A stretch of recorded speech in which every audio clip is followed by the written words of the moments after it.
It is human nature to step into new opportunities and experiences out of self-interest. You don't need to feel guilty about this. It's just how it is, okay? For instance, when I stepped into a romantic relationship with my wife, Shauna, I did not step into that thinking I would be really good for her. If I were to make a lifetime commitment to this woman, her future would be incredibly bright. As true as that may have been, that's not why I got into this relationship with my girl. I got into the relationship out of self-interest. I got to be honest. Don't judge me. That's why you got into yours too. It's just out of self-interest. She was fine. She was fun. She loved Jesus, the most organized person on the planet. She had her stuff together. I, not so much, and thought if I got on board with her, my future would be bright. Everything you step into initially, you step into, except for you superstars out there, you step into out of self-interest. This might surprise you, but even when it comes to parenting, you know none of us think with our significant other, with our spouse, we don't sit around going, you know what, like I cannot wait to be sacrificial in the middle of the night. I cannot wait to raise a kid and make all the money I can and give them $1 million from 0 to 18 because we live in San Francisco. I just can't wait to do that. No, this sounds crazy, but you actually it would be amazing if you and I created a little human, right? You don't think about all that, do you, Jason? It's like, wait a minute, it's out of self-interest initially. I won't spell all of that out for you, but it's out of self-interest initially. Everybody with me. We're going to pass on our legacy. We're going to make our parents grandparents. I can envision Christmas cards. This is going to be amazing. We're going to get to name a human being. That's how you start. When it comes to your work, none of you, don't play with me, none of you are like, I could make that company really go from the top 20 to the top 5 in America. None of you are like, let me think about the kind of commitment I could make to my next place of employment, and I'm really going to help them set the standard in that industry. None of you think that. You know what you think? I know because you talk to me. I'm like, just pray about it. Like, how much money are they going to pay me? How much fun will I get to have? Do they have unlimited vacation time? And if they do have it, do they mean that? By the way, if we ever try to pull you out of the corporate world to work at Epic, we do not have unlimited vacation time, okay? Just saying. I only do what Minnie tells me we have to do because it's in compliance with the state of California. But nonetheless, we'd love to have you if God moves in your heart. I'm joking, kind of. You don't get into the job for that. You get into it like, hey, you know what? How are they going to be committed to me? What kind of stock options do they have? What are they going to pay me? How is this going to look on a future resume or my LinkedIn profile? You guys, we get into things out of self-interest, and I don't want anyone in the room to feel guilty about that. But I do want to tell you this. Eventually, you have to start asking other kinds of questions. Eventually, I had to ask the question, am I committed to this woman and her well-being for a lifetime? Am I going to bring it? When it comes to parenting, you realize really quickly, oh my gosh, I'm not sleeping like I used to sleep. They're not as cute as they used to be. I'm getting up and I'm sacrificing and I'm going all in because for this human to thrive for the rest of their at least childhood, I've got to make a commitment to them. And I hope you have the kind of job and you're the kind of person some point in time where you go, you know what, I'm fully committed to this company, I'm fully committed to this organization. Because everything you and I step into, we step into out of self-interest. Whenever you stepped into Epic Church for the first time, you stepped in here out of self-interest. You did. Whether that was 2011, anybody from year 1, 2011, I see a few of you, come on. That's right, they're still here. You can make it. You can make it. Some of you came 2 years ago. Others of you showed up this past fall. For others of you, today's your very first day, and some of you are watching online, and you're going to check us out before you check us out. We'd love for you to be here, but when you first show up to Epic, I want to give you a very appropriate question that you should ask, and I'm guessing you did ask. Here's the question you should ask. What can this Epic community do for me? Well, you should not go to a church if you don't ask that question first. You're not that selfless. What can this Epic community do for me? And I think there are great answers to that really great question. It can do so much for you. It can facilitate you encountering the presence of God, which I hope you've done today. It can give you a place to belong and to call home. It can give you a place to grow in your faith and a place to be cared for. But guys, eventually when you're no longer new around here, you've got to ask other kinds of questions. Are you with me? And what I want to tell you before you think I mean something else, I don't mean you have to stop asking the first question, but you've got to ask a second question that goes like this. What can I do for this Epic community? And here's what's crazy. If you'll start asking and answering this question with your life, you'll get even better answers to the first question. Like, Ben, what? Counterintuitive. I'm just telling you, if you will move on, if you're new around here, all you need to do is ask the first question. But if you're no longer new around here, you've got to start asking other kinds of questions like the second one, what can you do for this epic community? And before you start freaking out about what I'm going to ask you to do, you're like, Ben, okay, what can I do for this community? And you know this series is called Count on Me. You might be afraid that I'm going to tell you this. Here's what you're afraid I'm going to tell you. Everyone must be able to count on you for everything. Anybody feel like you're living that life? You think you're just taking care of all of us. Here's what you need to know. I don't mean that at all. No one, not even myself, is going to be able to make a commitment like that to everyone. But let me tell you what I do mean, and this is how the church goes round and round and round. Here's what I do mean. Some people must be able to count on you for something. You don't have to worry about meeting everyone's needs. I'm the lead pastor of this church. I'm not going to meet everyone's needs. But you do have to think about this. Some people must be able to count on you for something. So, who are your people and what is your thing? Who are your people and what's the thing that they know, whatever comes your way, whatever comes their way, they're going to be able to count on you. A month ago, we did this series that really was impactful, just as we've heard from so many of you, on families of origin, and we called it Imperfect Origins. And there was a Sunday in there that I taught on this idea of loss. What do you do in your family? What do you do as an individual when you lose something that you thought you might have forever? And I taught out of the story of Naomi and Ruth, and I just said one little moment of a phrase in that message, and I said this: make sure you have a tribe, because if you're going to experience loss, you're going to need a tribe.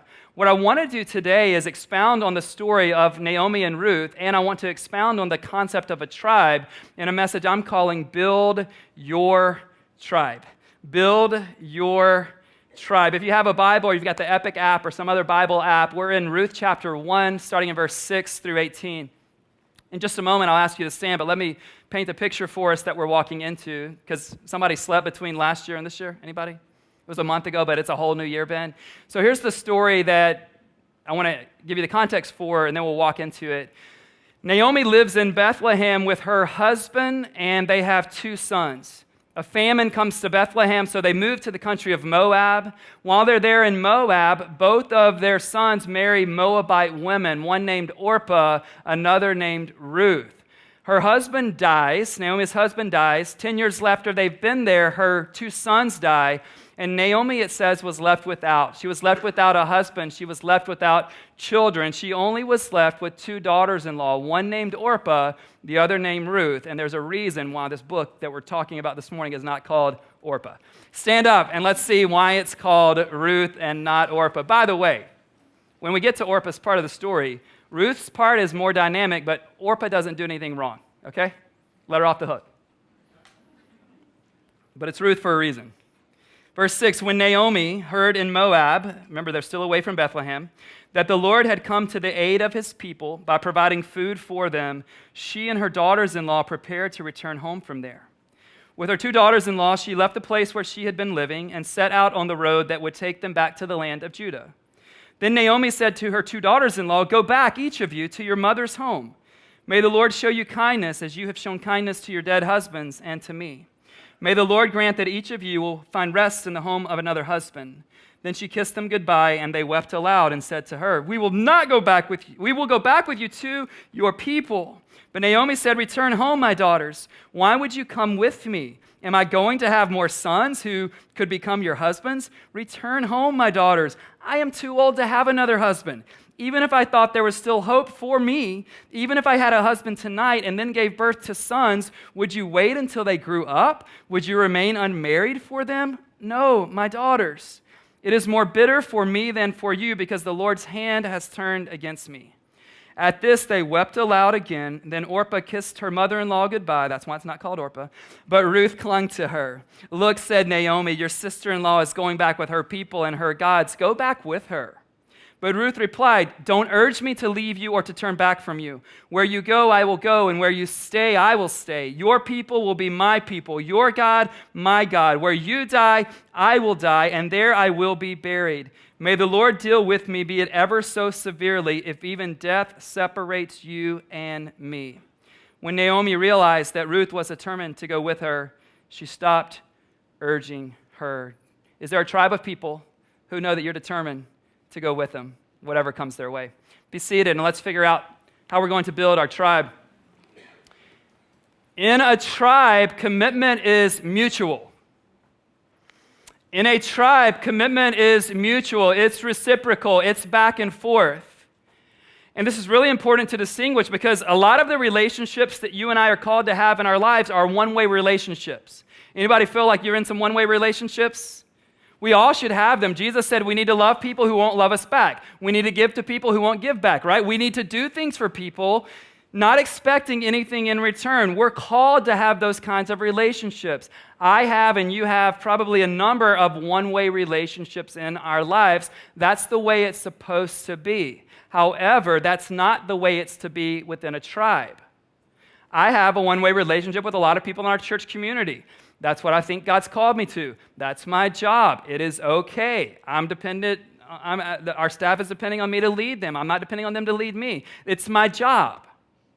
But I also have to have a tribe. And I don't care if you're the CEO of this, you're the top dog in that. I don't care if you're an introvert. I don't care if you're old. I don't care if you're young. You need a tribe. And in a tribe, commitment is mutual. Do you have people that will go the distance with you because you're also going to go the distance with them? In a tribe, commitment is mutual. In verse 8, it says, Naomi said to the girls, "May the Lord show you kindness as you have shown kindness to your dead husbands and to me." There's a back and forth between Ruth and Naomi that shows their commitment to each other. Let me show you something fascinating I haven't thought about till I taught on this topic today. What's fascinating is the reason Ruth wants to go with Naomi is because she's committed to Naomi. Do you see it? She's so committed to her. The reason Naomi wants Ruth to go back to her mother's home is why? Because Naomi's so committed to Ruth. It's one of those where like, you go first. How are you going to do this? Right? And eventually we see Naomi relenting. She's like, okay, you can come with me. I love their relationship. It's not a one-way street. In a tribe, there are no one-way streets. I just said that. It's not in my notes. You should tweet it, though. In a tribe, in San Francisco, there are so many one-way streets. In a tribe, friends, there are no one-way streets. I'll serve and I'll love the people God's called me to serve and love, but to be in a tribe with me or to be in a tribe with you, there's got to be a back and forth with the commitment. Does that make sense? So in a tribe, commitment is mutual. In a tribe, commitment is mutual. So many people in the world today, and I'm guessing perhaps so many people in this room, here's how most of us want it. And let's just be honest, and then we'll talk about what we need to do. Most of us want benefits without commitments or benefits before commitments. Can we just be honest? If you look around you, you will see this everywhere, right? We want to have amazing-looking bodies just because we have a gym membership and know how to wear yoga pants, right? We're just like, where are the muscles? You've got to make commitment to get benefits with your body. Everybody understands that. But you know this is true in the world. Why do you think instant hookup apps are ruling the world for people today? Why? What do people want? Ben, they want benefits without or benefits before commitment. Can I get a witness? Right? How many of you are like, hey, I will work a day at that job when they let me know every single thing that the next 5 years will hold for me? We want benefits without commitments. Others of you want relational benefits, right, in the romantic way without commitments. I have guys especially tell me like, hey, Ben, I don't want to just casually date. I want to get married. I'm like, dude, that is awesome, but I don't think she will commit to a lifetime with you before you buy her dinner. Just guessing. You're like, I can't find a spouse. Chill. But I want to do it with intention. That's great. Just take her to dinner. That's all I'm asking. Ask her at dinner after you pay the bill, right? But we want this in our lives. We just want. You look around people who have deep, close relationships in this epic community, and you're like, how come they got the benefits, God, and I didn't get the benefits? They got the benefits because they made commitments. Listen to Ruth and Naomi. Listen to what Naomi says. Think about the commitment before or without benefits. Here's what Naomi says in verse 11. She's like, girls, return home. Why should you come with me? I've got nothing for you. Don't miss this. Ruth, Orpah, why would you come with me? There's nothing for you in Bethlehem. I don't have any more sons if you didn't know. And by the way, if I met a man today and got pregnant tonight, that's essentially what she's saying. Would you really wait until these infants grow up and marry them one day? There are no benefits in Bethlehem for you, Ruth. And Ruth's like, I don't care. I'm with you and I'm for you and I'll go the distance. I'm not looking for what's in it for me. Wouldn't it be refreshing to build a tribe where not every single person in the tribe is looking for what's in it for them? By the way, you do not have a tribe if you're a person who just goes into things for what's in it for you. You don't have a tribe. And I love this idea. What's crazy, though, for Ruth is because of her commitment without and before benefits, does she get some benefits on the back end? She meets and marries this guy named Boaz. She becomes the great-grandmother of King David. Eventually, Jesus, that little baby who's the Savior of the world, is going to come through her line. I love this. You and I want benefits without commitments. We want benefits before commitments. God says commitment, then benefits. Step into it. Commitments and then benefits. In verse 14, it says, Orpah kissed Naomi goodbye, but Ruth clung to her. And I know you're like, Ben, I do not like clingy people. Same here. Some of you are like, Ben, the whole reason I've never joined an epic group is because I'm afraid of having clingy people. Well, I've got good news for you. 2 pieces of good news with that. Number 1, that will not be most of your experiences. Sorry for the 1 or 2 of it is. There are other groups. Number 2, this Hebrew word that gets translated clung can also mean united. And while I know you don't need clingy people, you do need people that will unite you. Their life to yours, their heart to yours, their mind to yours, their future to yours. Who is united to you? There's something that makes me really worried, and I want to throw it out there. And the reason it makes me really worried, 2-pronged. Number 1 is because it's something I think super negative that will happen to us if we get into it. The second reason that it really worries me, though, is that it's so prevalent in the culture that you and I live in today that you might be leaning into it without even being aware. So here's what I want to give you. I want to give you a phrase. I haven't read this anywhere, so you can, again, trademark it for me if you don't mind. Here's what is prevalent today. We are living in a easy-to-opt-out culture. I'll say that again. We are living in an easy-to-opt-out culture. We have made opting out way too easy. When you no longer feel like loving your spouse, that's okay. It's easy to opt out. When you didn't get everything you wanted with your year-end review with your boss, there are lots of tech companies. Just opt out. When you have a little bit of conflict in your church community, opt out. And when you have a little bit of hard time in your city, just opt out of your city. Anybody else feel that we have an too easy to opt out culture? Now, hear me clearly before you throw anything at me. Some of you are like, Ben, I'm about to opt out right now. I'm going to opt out before you finish the sentence. There are times to opt out of all of those. Did he say all of those? Every single one of them. There are times to opt out of a marriage. There are times to opt out of your job. There are times to opt out of a church community. And there are times to opt out of a city. Just make sure you're not doing it at first sign of trouble or hardship. Oftentimes, when I read the scriptures, I'm reminded, Ben, what God had for these people, it involves some bit of hardship. It will probably involve hardship for you too. Guys, let's resist the idea that we're going to adopt this easy to opt out value. Does Ruth have an easy to opt out mindset? I mean, you don't have to know the Hebrew language to hear her voice rising with every sentence, right? Like you don't, but Ben, I don't know. What does the Hebrew say? When she is, you can just imagine. Anybody have a friend, their voice just goes up the more they get excited? Everybody have a friend like that? Some of you have unemotional friends. I don't know how they'll do for your tribe, but listen. She's like, Naomi's like, Ruth, go back. And Ruth's like, I am about to put my foot down. Naomi, I will not go back. Your people, my people. Your God, my God. Who's your God, by the way? Like, I am with you. I am with you to the end. And listen to this commitment. She's like, where you die, I will die. I mean, just like, man, brave heart underneath. And say, your people, your God, my God. Like, I am with you. I'm going to be buried with you. Like, okay. And then she takes her commitment to a whole nother level. Listen to what she says. She makes a vow to God, not about her relationship with God. How many of us, and I'm not just talking about marriages, how many of us have made vows to God that's not even about our relationship to Him? She says, may the Lord deal with me. be it ever so severely, if anything but death separates you and me.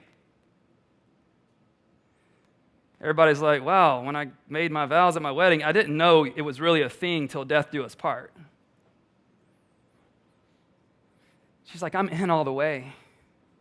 And you need to know this, just like Ruth and Naomi discovered, we all need people who are committed to our future, regardless of what that future might include.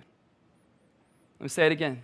We all need people who are committed to our future, regardless of what that future might include.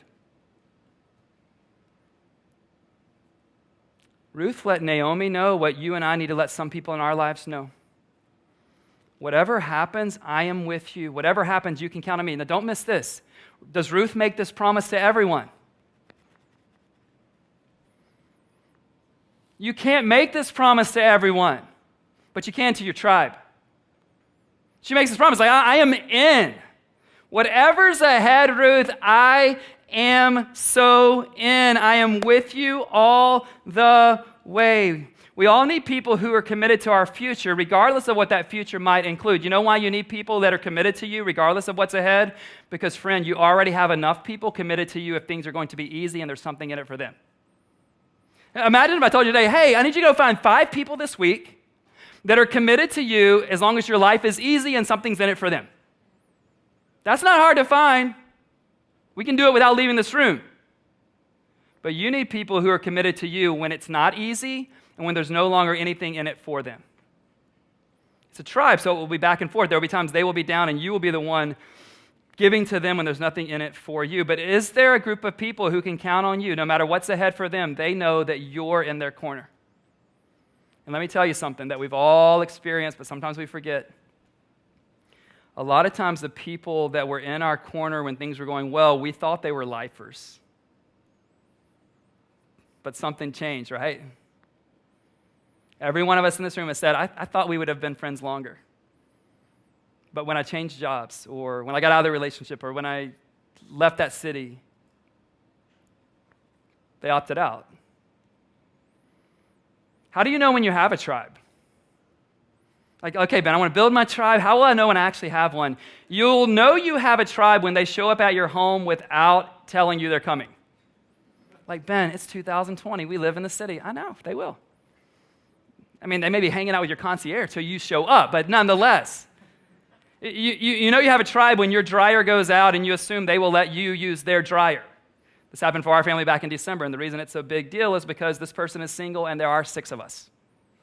That's why I thought she was probably having her dryer open, you know. If you want to come use the Pilgreen's dryer, it's like, well, just get in line. It's kind of going every day. Oh, she lives by herself. She likes us. She's close by. I'm sure she'll let us use her dryer, and certainly she did. You know you have a tribe when after you have a baby, they bring you food. Just kidding. If you have a baby, everybody at Epic brings you food. But you know you have a tribe when they bring your favorite food without having to ask. Friends, you know you have a tribe when you're able to say the hardest of truths to each other, but in the most loving of ways. Yeah. You know you have a tribe when someone from that tribe shows up on the East Coast for your father's funeral, though they've never met your father. You know you have a tribe when you have every reason to leave San Francisco, but they compel you to stay. That's when you know you have a tribe. We have so many values around here at Epic. There's 9 of them, and they're not aspirational. We're leaning into them. We're living them out as best we can. But one of those values goes like this: everyone plays a part. And maybe today you're like, oh, I've been looking for a church where I can have a part. You can have a part. But let me ask you this: how will you play your part if you are not a part of a tribe? Let's play a part. I want to play a part. I want to play a part. How will you play your part if you're not a part of a tribe? In Romans, the book of Romans is super weighty book that Paul wrote to the church at Rome. The first 11 chapters, he just lays out his theology, and then when you get to chapter 12, he starts talking about the practice of that. Verses 1 and 2 are about worship and offering our bodies and our lives as living sacrifices. And then you get to verse 3, and the rest of Romans 12 is really all about how we live within community. How do we live in the tribes that we're a part of? And I want to read you 3 through 8. Paul writes, For by the grace given me, I say to every one of you, do not think of yourself more highly than you ought, but rather think of yourself with sober judgment in accordance with the faith that God has distributed to each of you.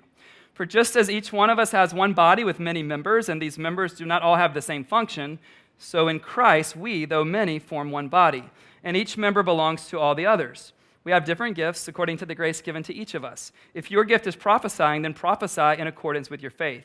If it is serving, then serve. If it is teaching, then teach. If it is to encourage, then give encouragement. If it is to giving, then give generously. If it is to lead, do it diligently. If it is to show mercy, do it cheerfully. Let me give you a few thoughts out of this great text from Romans 12. The first thought is this: conceited people don't think they need a tribe. Verse 3, do not think of yourself more highly than you ought. Why would that on pride and arrogance, why would that show up in a passage about how we're to treat each other? Because conceited people don't think they need each other. Listen, I know so many of you, maybe even so many of us, high achievement, high accomplishments in our life. You know what that makes you at Epic Church? Just like almost everybody else. You're not that special. Like, but Ben, I thought God, you are special to God. I'm just saying you're not so special. You're not that special where like you're way up there and you don't have time for the rest of us because you're really killing it out there. You're not that good. You're not that spiritual. You're not that successful. Conceited people don't think they need a tribe. Number two, you can't fully use your God-given gifts if you aren't part of a tribe. Like, there's no reason for God to give you gifts. Gifts are for edifying or building up the tribe and the greater tribe that's known as the church. If you have gifts, but you aren't using them, there's no reason for you to have them. If you have gifts, but you're not in a tribe, no reason for you to have them. Ben, why? Because if your gift is encouragement and you're not in a tribe, who are you going to encourage? You're like, but Ben, in the AI world, I am encouraging so many people. I'm like living this life, and it's kind of like reality. You can't use your God-given gifts if you're not in a tribe. And three, let me remind you of this. You don't have to do everything. You just have to do your thing. In this text, Paul does not say if your gift is encouragement, then make sure you prophesy and teach and give and lead and serve and show mercy. He doesn't say that. He says if your gift is encouragement, then you should show. Yes. We don't need you to do everything here. We just need you to do you. You're like, oh, Ben, I'm all about doing me. We need you to do the you that God has created, put gifts in, and redeemed you so you can live them out in the broader tribe. That's what we need you to do. Will you do what He's called you to do with what He's put in your hands? The last question really for today is this: will you build your tribe? Will you build your tribe? Let me tell you the selfish reasons to build a tribe. Let me give you a few. Build a tribe so that your emotional health will be better. I promise it will. Build a tribe so that your joy will be higher. Build a tribe so that your loneliness will be lessened. Build a tribe because it will help you stay in San Francisco longer and you'll actually like it. Build a tribe because it will help you and Jesus be closer. Build a tribe so that when you get to May for the focus retreat, you actually know some people in the bunk above you and beside you. Build your tribe. We have created 45 tribe-building environments for you. Francis and Lindsay, they're both in the room. They have done a tremendous job, as well as our leaders saying, hey, I will use my gifts so that tribes can be built all over the city. 13 neighborhoods, the peninsula, the East Bay, there's something for you. We have our first high school group. We've got one of our high school leaders in the room. We've got a college group that's going on. She's in the room. We've got multiple young professional groups. I don't even know if I'm qualified for professional or young, but we have 2 young marrieds groups. We have a marriage prep course. We have a couple of women's groups. We have Explore the City group for the first time. We have Alpha if you're not a Christian, but you want to know what would it look like if you became one. That happens on Tuesday nights here. We have groups in the morning. We have groups at lunch. We have a lot of groups at nighttime. For the first time ever, we have a dad's group. They're like, for new dads. I'm like, well, when I was a new dad, you weren't here for me, so what do I do with that? We have so many opportunities for you to step in. That's our part. Our team is killing it in that area. Our leaders are killing it with offerings, and days, and options, and all the stuff. Your part, though, is to make a decision that there will this year be a group of people that can count on you. Will you build your tribe? And understand this before we're confused. We're not simply building tribes just to build tribes. We're trying to build tribes that center or orient their entire lives around Jesus. Jesus has made commitments to us, and I think maybe the only human to ever make the first move, not out of self-interest, but out of the interests of others. He's moved towards you, and maybe today, not only do you need a tribe, but you need a relationship with God that Jesus has one for you. If that's you, don't put it off any longer. He's available. He wants you to come and find home there.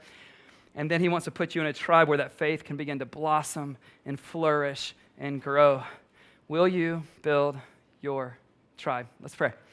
God, thank you that you've given us this great story from Ruth and Naomi about what commitment looks like.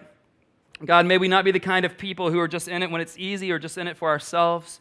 God, may we make the kinds of commitments that are reciprocal to others in our tribe as we build a group of people, or as we step into a group of people who can become for us the very people who are going to shape our faith and shape how we do relationships, shape how we do our work. God, thank you for the tribe that you've given me. God, I pray that there would be mutual commitment that just rises up in this season of our church. God, the people who are new here, I pray that we would meet the needs that they're coming seeking. God, I pray for those that have been around a while that maybe this will be the first time they say, okay, you're right. God, I'm grateful for what this church is doing for me. I'm grateful for this community, but it's time for me to continue or to step into for the first time of making this kind of commitment to others. Maybe in this moment for you, I'm just going to give you 3 words to pray for. Depending on where you are, here are the 3 words. Courage, priority, and commitment. Some of you in this room, if you would just raise your hand and say, Ben, before I jump into this kind of commitment, I just need courage. Would you just raise your hand so I could just pray that courage prayer for you? I really need courage, Ben. This is scary to me. I'm nervous about it. I pray, God, that you would give courage to these people. How many of you would say, Ben, I am busy, but I do give my time to the things that matter most to me, but I need to prioritize my tribe. I need to prioritize community life. Would you raise your hand? I could pray that for you, even in the midst of a busy life that we all have. God, I do pray for each person with hands raised that you would give them this as a priority. If something has to go to the back burner, it wouldn't be their tribe. And then how many of you would just say, I know I need to make a commitment, but it's hard to make a commitment, especially if I don't know exactly the benefits. Would you raise your hand? I just pray that commitment prayer that would be worth it. Jesus, I pray for those that you would give them the commitment to see this through, and that there would be this kind of incredible sense of, hey, one day there will be benefits, because as I commit to other people and they commit to me, it's going to cause me to thrive. It's going to bring opportunity. I don't know where you're at today, but I pray that you will take this message to heart and go with God's help and His Spirit, build your tribe. I want to invite you to stand as we sing. Not only are we building a tribe around here, we also have to be careful that with our tribes, we're not just building our lives on whatever we think is great. We're trying to build our lives on the foundation of Jesus.